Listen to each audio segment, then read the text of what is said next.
Chega um momento nas campanhas em que é preciso atacar. E é aí que mora o perigo.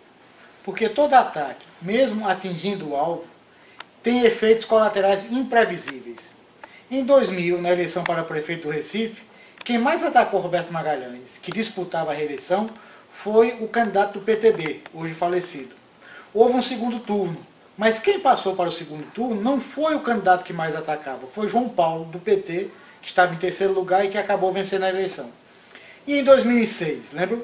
A campanha de Mendonça Filho deflagrou um ataque duríssimo contra Humberto Costa. Aqueles carros de som o dia inteiro tocando a paródia de uma música de sucesso, criticando o petista. Foi fulminante. Conseguiu tirar o petista da disputa, mas o eleito não foi Mendonça, foi Eduardo Campos. As sequelas em quem ataca podem perdurar durante anos. Eu tenho a impressão de que ainda hoje o candidato Mendonça Filho tem efeitos negativos nas campanhas dele por conta daqueles ataques. Eu dou um exemplo disso. Em 1986, a campanha do candidato José Múcio, que na época era do PFL, também desferiu um ataque violento contra Miguel Arraes. Arraes ganhou com folga.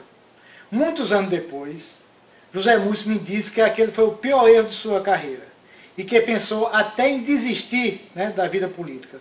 Demorou anos para que ele conseguisse livrar-se dos efeitos daquele tipo de campanha. E olha que Zé Múcio é um camarada bastante habilidoso. O problema é que às vezes atacar é inevitável. É quando a campanha chega a um estágio em que ou você ataca ou você perde. Este é o desafio que está acontecendo agora com a campanha do PT, que partiu para a desconstrução do candidato Geraldo Júlio. Em todas as últimas pesquisas, a constante que nós temos é de ascensão de Geraldo e queda de Humberto. Minha impressão é que a queda de Humberto está ligada diretamente à ausência de Lula na campanha. Claro que existem outros fatores. A força do governador Eduardo Campos, a amplitude da aliança que se formou em torno do candidato do PSB, a campanha bem feita que eles estão fazendo, a produção de fatos novos, frequentes, positivos para o candidato do PSB. Mas a ausência de Lula, creio eu, é fundamental para explicar por que os votos de Humberto estão derretendo. Como o Lula não veio, nem disse que vinha, a campanha de Humberto ficou, vamos dizer assim, sem um avalista. A campanha criou uma expectativa de vinda dele, o que é natural. Afinal, qual é o maior líder político do país? É Lula. E isso quem diz não sou eu, é o José Serra e o Aécio. Lula é do PT. Então era de se esperar que um candidato do partido dele, a prefeito do Recife, ele viesse apoiar este candidato. Como não veio, é claro que isso cria um vácuo na campanha petista. Não se estabeleceu o contraponto com o padrinho do candidato do PSB, que é o governador Eduardo Campos. Então, Eduardo Campos está praticamente só nessa campanha como avalista de uma candidatura. Ok, Lula está na TV pedindo votos, tudo bem. Mas a gente sabe que isso não é a mesma coisa da presença física. Até porque os depoimentos na TV são meio, vamos dizer, convencionais. Estão sem aquela carga emocional que o Lula costuma emprestar aos discursos que faz. Então, sem o Lula, a campanha de Humberto precisou atacar. Mas Geraldo Júlio, mesmo estando em ascensão, quando aproximadamente poderia seguir, quando aparentemente poderia seguir a linha paz e amor, ele também partiu para o ataque. E não foi agora.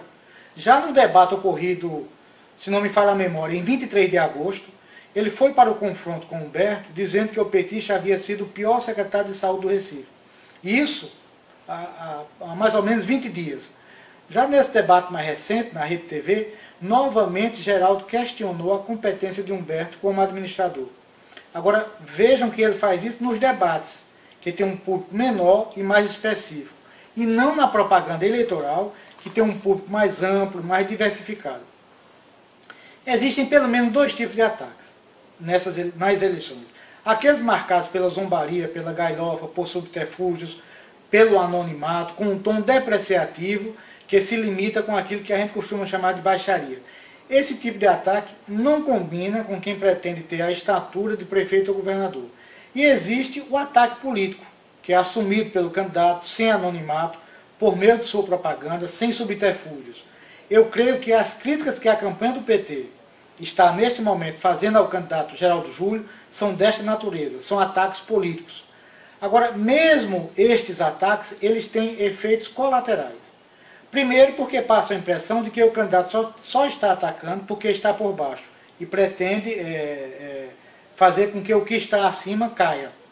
Segundo, porque sempre existe o risco de que um diz que o outro não presta, aí o outro diz que não, quem não presta é você, e aí nessa confusão, o que é que ocorre? Abre-se espaço para o J. Pinto Fernandes, aquele personagem do poema de Drummond, que entra no final da história só para levar a mocinha. No caso do Recife, quem está com cara de J. Pinto Fernandes é o Daniel Coelho, do PSDB.